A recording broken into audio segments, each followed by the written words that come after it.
ಮಹಾಭಾರತದ ಪುರಾಣಗಳಲ್ಲಿ ಅನೇಕ ಅದ್ಭುತ ಕಥೆಗಳಿವೆ. ಆದರೆ ಗಾಲವನ ಕಥೆ ಬೇರೆ ರೀತಿಯದ್ದು.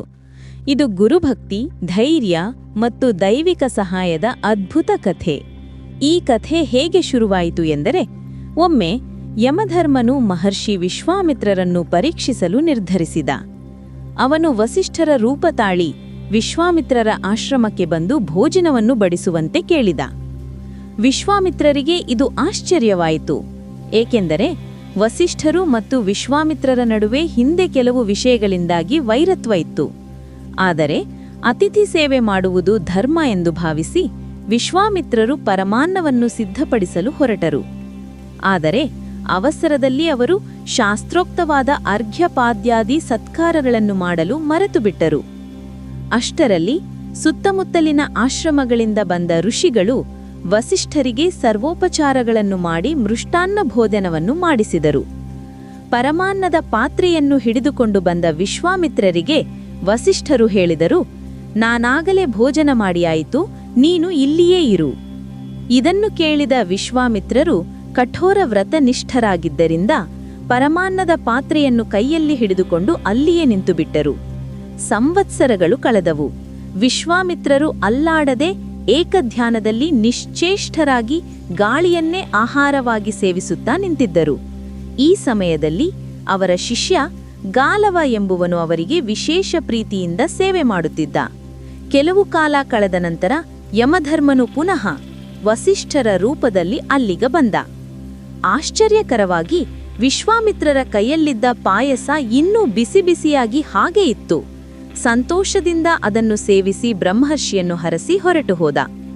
ಅನೇಕ ವರ್ಷಗಳ ಕಾಲ ತನ್ನ ಸೇವೆಯನ್ನು ಅತೀವ ಶ್ರದ್ಧೆ ಮತ್ತು ಭಕ್ತಿಯಿಂದ ಮಾಡಿದ ಗಾಲವನನ್ನು ಕಂಡು ವಿಶ್ವಾಮಿತ್ರರು ಮೆಚ್ಚಿಕೊಂಡರು. ಅವನ ಶಿಕ್ಷಣವನ್ನು ಪೂರ್ಣಗೊಳಿಸಿ ಸ್ವತಂತ್ರವಾಗಿ ಇಚ್ಛೆ ಬಂದಲ್ಲಿ ಹೋಗುವಂತೆ ಅನುಮತಿ ನೀಡಿದರು.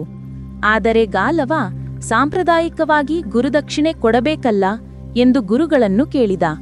ವಿಶ್ವಾಮಿತ್ರರು ಹೇಳಿದರು, ಹಲವು ವರ್ಷಗಳು ನೀನು ಮಾಡಿದ ಗುರು ಶುಶ್ರೂಷೆಯೇ ಹೆಚ್ಚಿನದಾಗಿದ್ದು ದಕ್ಷಿಣೆಯ ಅಗತ್ಯವಿಲ್ಲ.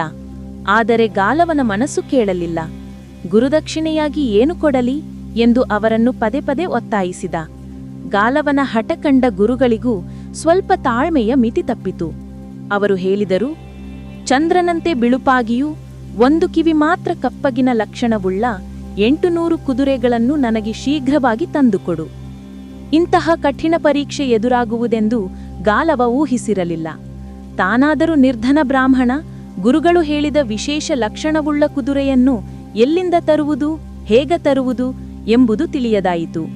ತಾನು ಗುರುಗಳನ್ನು ಕೋಪಗೊಳಿಸಿದೆ ಎಂದು ಚಿಂತೆಯಾಯಿತು. ಇದೇ ಯೋಚನೆಯಲ್ಲಿ ನಿದ್ರಾಹಾರಗಳನ್ನು ತ್ಯಜಿಸಿ ಕೃಶನಾದ. ಕೊನೆಗೆ ಇದು ತನ್ನಿಂದ ಸಾಧ್ಯವಾಗದ ಕೆಲಸ, ಗುರುಗಳಿಗೆ ದಕ್ಷಿಣೆ ಕೊಡಲಾಗದೆ ಅಶಕ್ತನಾದ ನಾನು ಸಾಯುವುದೇ ವಾಸಿ ಎಂದು ದುಃಖಿಸಿದ. ತಾನು ಯಜ್ಞಯಾಗಗಳನ್ನು ಮಾಡಿರುವೆನಾದರೂ ಇಲ್ಲಿಯವರೆಗೂ ಯಾವುದೇ ದೇವತೆಗಳನ್ನು ಸ್ವಾರ್ಥಕ್ಕಾಗಿ ಪ್ರಾರ್ಥಿಸಲಿಲ್ಲ.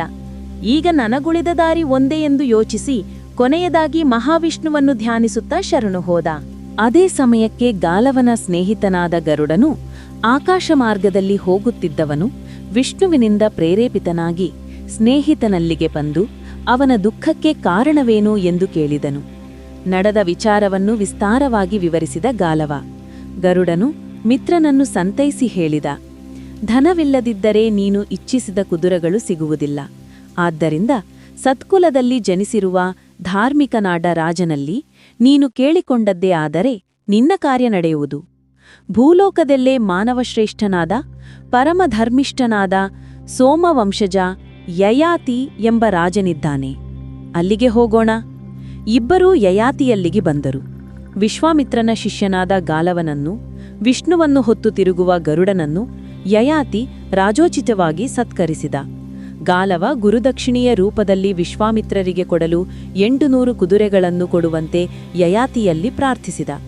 ಸಾವಿರಾರು ಯಾಗಗಳನ್ನು ಮಾಡಿ ಮಹಾದಾನಿಯೂ ರಾಜರ್ಷಿಯೂ ಆಗಿದ್ದ ಯಯಾತಿ ದ್ವಿಜಶ್ರೇಷ್ಠನಾದ ಗಾಲವನ ಬೇಡಿಕೆಯನ್ನು ತಿರಸ್ಕರಿಸಲು ಸಾಧ್ಯವಾಗಲಿಲ್ಲ. ಆದರೆ ಅವನ ಬಳಿಯಲ್ಲಿ ಆ ರೀತಿಯ ಕುದುರೆಗಳೂ ಇರಲಿಲ್ಲ. ಎಲ್ಲವನ್ನೂ ತರ್ಕಿಸಿ ಯಯಾತಿ ಒಂದು ನಿರ್ಧಾರಕ್ಕೆ ಬಂದು ಇಬ್ಬರನ್ನೂ ಉದ್ದೇಶಿಸಿ ಹೇಳಿದ, ದ್ವಿಜೋತ್ತಮ, ಯಾಚಕನನ್ನು ಯಾವುದೇ ಕಾರಣಕ್ಕೂ ಬರಿಗೈಯಲ್ಲಿ ಕಳಿಸುವುದು ಕ್ಷತ್ರಿಯ ಧರ್ಮವಲ್ಲ. ದೇವಕನ್ಯೆಯಂತಿರುವ ಸುಲಕ್ಷಣೆಯಾಗಿರುವ ನನ್ನ ಸುಪುತ್ರಿ ಮಾಧವಿಯನ್ನು ದಾನವಾಗಿ ಪ್ರತಿಗ್ರಹಿಸು. ಅವಳ ಸಲುವಾಗಿ ರಾಜ್ಯವನ್ನೇ ಕನ್ಯಾಶುಲ್ಕವಾಗಿ ಕೊಡುವವರಿದ್ದಾರೆ. ನೀನು ಸುಲಭವಾಗಿ 800 ಕುದುರೆಗಳನ್ನು ಅವರಿಂದ ಕನ್ಯಾಶುಲ್ಕವಾಗಿ ಪಡೆಯಬಹುದು. ಆಕೆಯಿಂದ ಉತ್ತಮ ವಂಶಗಳು ಉದ್ಧರಿಸುವವು. ಅದು ಕೊಪ್ಪಿ ಗಾಲವನು ಮಾಧವಿಯನ್ನು ಪ್ರತಿಗ್ರಹಿಸಿ ಕರೆದುಕೊಂಡು ಹೊರಟ.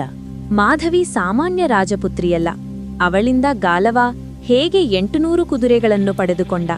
ಈ ಅದ್ಭುತ ಕಥೆಯ ಮುಂದಿನ ಭಾಗಕ್ಕೆ ನಿರೀಕ್ಷೆ ಇರಲಿ.